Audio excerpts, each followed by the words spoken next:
Today we're going to discuss another problem solving, but this time it involves three sets in a Venn diagram. This is a good example on how to use the Venn diagram to solve the problems involving three sets. So, for example, in a survey of 100 grade 7 students, they revealed the following. We have 42 students like basketball, and there are 62 students like volleyball, and there are 44 students like softball, and 22 students like both basketball and softball, and 25 students like both basketball and volleyball, and there are 17 students both softball and volleyball, and there are 10 students like of the three sports.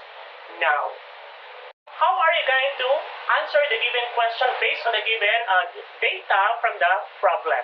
So number one, how many students like basketball only? Number two, how many students like volleyball only? Number three, how many students like softball only? And how many students did not like any of the three sports? Now, the first thing that you're going to do is list all the number of cardinality of the given set of sports. So we have the number of cardinality of basketball, we have 42. And the number of volleyball is 62. And number of the softball, that is 44. And then, doon naman tayo sa dalawahan, yung may gusto ng basketball and softball. So, that is basketball intersection of softball, that is 22.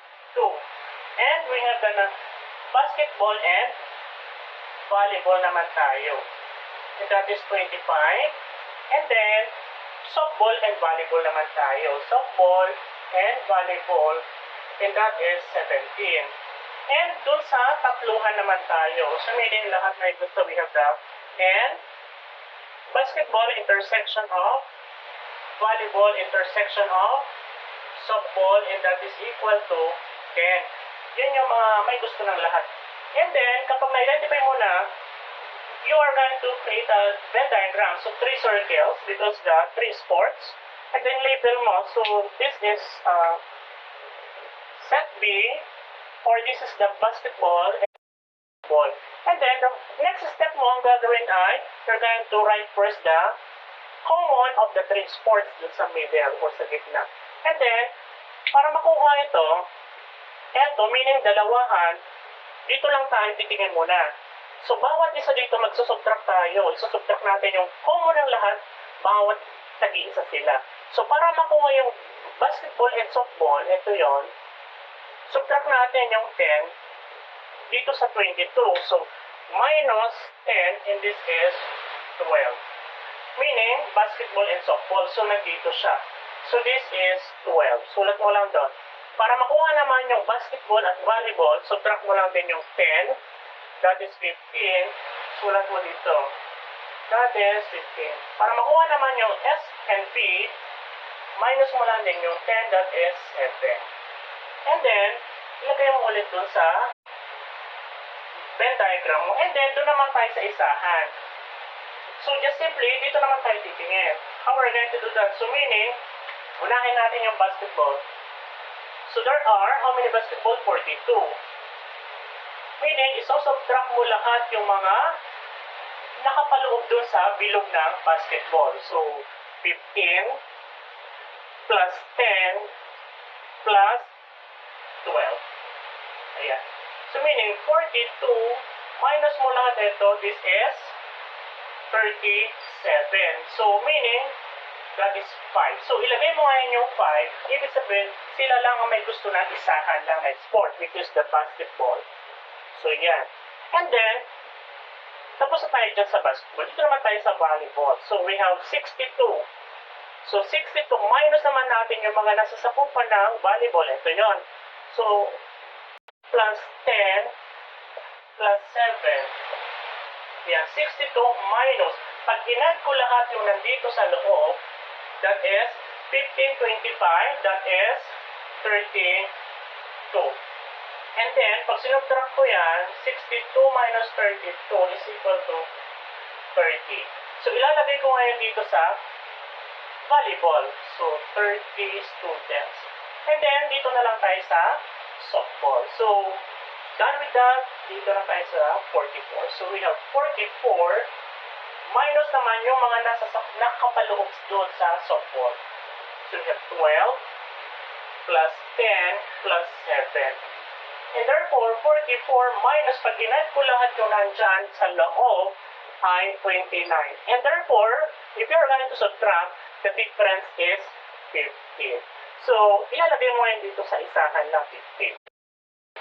Now, after you identify the number of cardinality of the given set of sports, you can now interpret.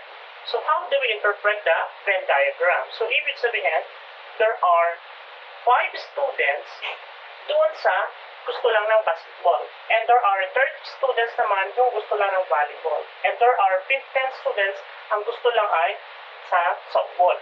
And there are 10 students yung common or yung gusto ng lahat ng sports. And there are 12 students yung gusto ng basketball at the same time softball. And 7 students ang gusto lang ay softball and at the same time volleyball. And there are 15 students both volleyball and basketball. So with that, with the help of Venn diagram, you can now answer the given question. So balikan natin yung tanong kanina. So number 1, how many students like basketball only? So therefore, we can answer that is number 1. The answer is ayan siya. And number 2, we have how many students like volleyball only? So therefore, that is 30. And number 3, how many students like softball only? There are 15. So therefore, that is the number cardinal of each sport. So how about naman dun sa ayaw ng sports? How are we going to find? So just simply, mag-add tayo. Gagamitin natin ang konsepto ng union of sets. Meaning, since there are 100, minus natin yung lahat na nandito sa Venn diagram natin. So lahat ng yan, we have 5 plus 15 plus 10 plus 12 plus 30 plus 7 plus 15. Pag inad ko lahat ito, ang total nitong lahat na nasa Venn diagram ay minus 94. And that is, pag sinubtract ko ngayon yan, that is equal to 6. Yan yung sagot natin sa number 4.